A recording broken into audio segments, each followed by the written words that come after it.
his pastor. Well, even before that, when Brother Bill Hardenrader was here, we lost our son Todd. I was very impressed with the way Bill handled the things at the church.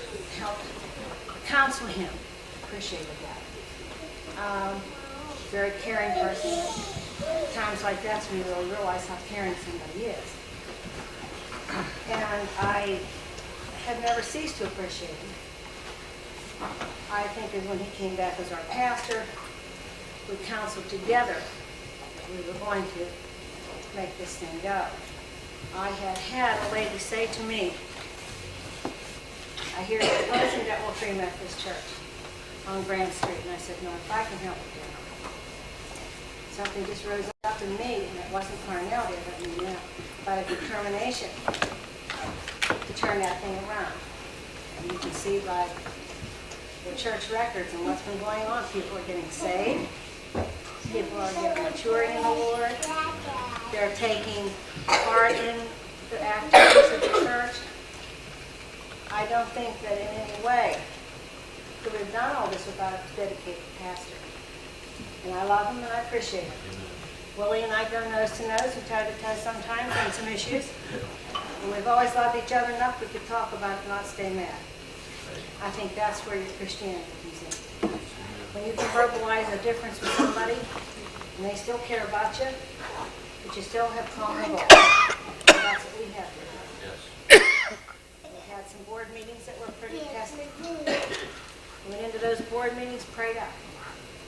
The Lord, you're going to have to go before us. And he did. Sure. And I believe that he's a pastor worth supporting. He's a friend that I value very much. I value his family. I value his walk in the community. I value the way he treats my family and my children. And I feel that this is just the beginning. There are a lot of new faces here in the last week. We Christians that have been in the way a while are going to have to really put our shoulders to the wheel here. Nurture these babies in the Lord. We have seen a large children's Bible club mature here and materialize here. We have been able to go into the Hispanic community. We've got some very precious people there. These are things that are just precious in the Lord's sight. And I just am pleased with it. It gives me joy. Coming to church is no chore. Because you say, oh, I don't want to miss another service. And I'm glad that I can bring anybody into this church, Francis. Starting with you. He does not have a pastor that will stand up there and make fun of anybody. Or make them feel uncomfortable if their beliefs are not quite the same as ours. I appreciate that, Bill. I appreciate you having that kind of an attitude. Because I want to feel free. As I witness, I want to feel free if anybody through that door and not have any people out here being offended. So I feel that we have a big plus there. And I want you, everybody, to counsel with me and to covenant with me in this next year. 1990 is going to be a big year. I told you already that. But whenever we said that, you know, the devil heard it too. And he's tried to destroy some of our things we're trying to do here, but God is still on his throne. He's still the ruler yet. He has control of everything. So we just can't let our petty things upset us. To get on with the common goal.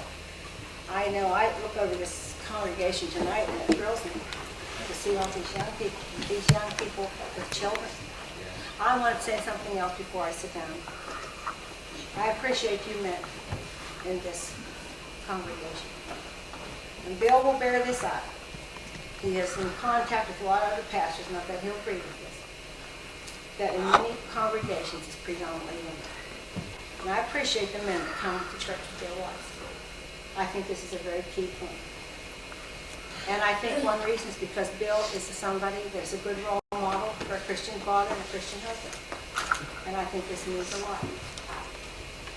So we have lots of work to do, but it's kind of nice to take a breather and just be happy with each other once in a while. We shouldn't just wait till there's something sad to do. I'm just glad when Francis told me what they were going to do. I thought that was wonderful. I said to Dad, Francis, coming up through it, I said, that's our Frances. Can you imagine her having a party for a Free Methodist pastor? Hey, that's good stuff. I don't think it was very good. Thank you, Rick. I've gone to this church since 1970. A couple of years ago, I went somewhere else, and I came back, and I know Bill since 1974. And little Billy here tonight? Oh, back there, yeah, okay. I remember I used to go past their house in the morning in the truck, and I'd blow the air horn. Little Billy was out there, he'd wave at me. He wasn't very big then. He got a lot bigger. And I've always appreciated Bill Brett and little Billy. And I've always felt he was a hard-working man, a faithful man, whatever his cause was, why he was faithful to it. And I felt that way. And I know there was one time, too, that things weren't like they should have been here at this church, and I know we felt we could do maybe some good somewhere else for a while, and Pastor Bill was the same way. And the pastor here at the time, and he wrote my wife and I a letter and wanted to know if we would come back, and so I came up and talked with them, and came back, and so I give Pastor Bill a call and asked him if he would like to teach Sunday school for us. So he came back, and he's been here ever since, and he's been faithful. And as the years go by, he keeps growing and growing, and I appreciate that. Someone that grows, why, that's good. And I appreciate him. He's a hard worker, and he's truthful. He wants to see things go, and I know he has a burden for soul. And I know Jim at that time, too. Jim encouraged him and wanted to come back to the right Jim. And appreciate Pastor Bill. And like my wife said at the time, that we're all human. We all err. We all have human errors. And if there's any time that Pastor Bill, that you have a crow to pick with them, well, pick it with them. You know, if there's something you don't agree with them, why, go talk with them. Don't talk to anyone else. That's right. I mean, if there's anything that maybe he said that upsets you, why, go see him. Go to the house or call him up on the phone or something, you know.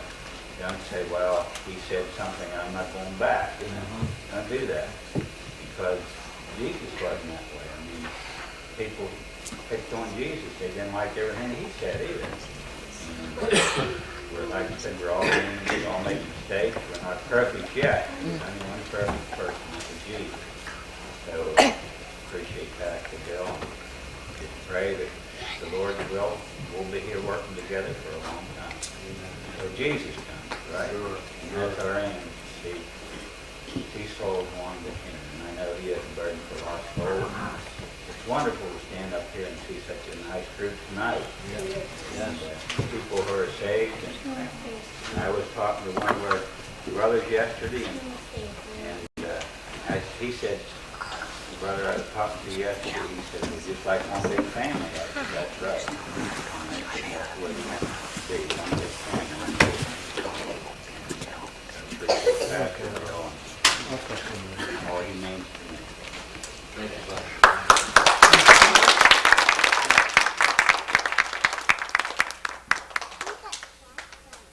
Next we have Roy King.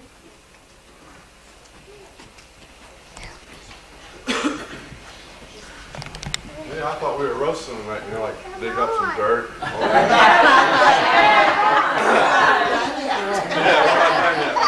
I remember when Pastor just started preaching, and it wasn't too much after that I got saved. And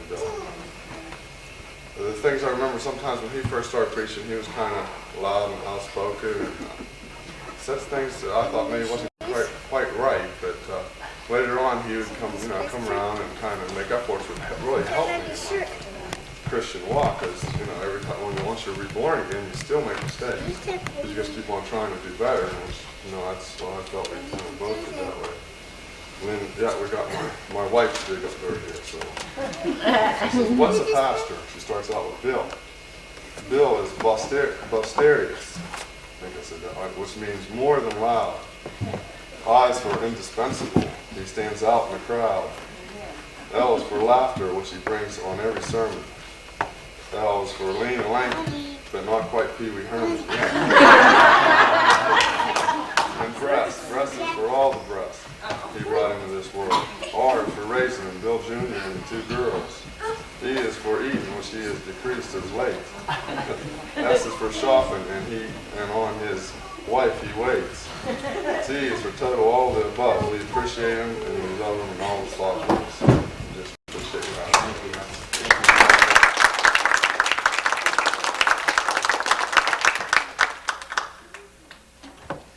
Hey, Jim, I called last night and I talked to Hap, and I was supposed to call you back and I forgot. So would you like to come up now? Oh, sure, I got him up good.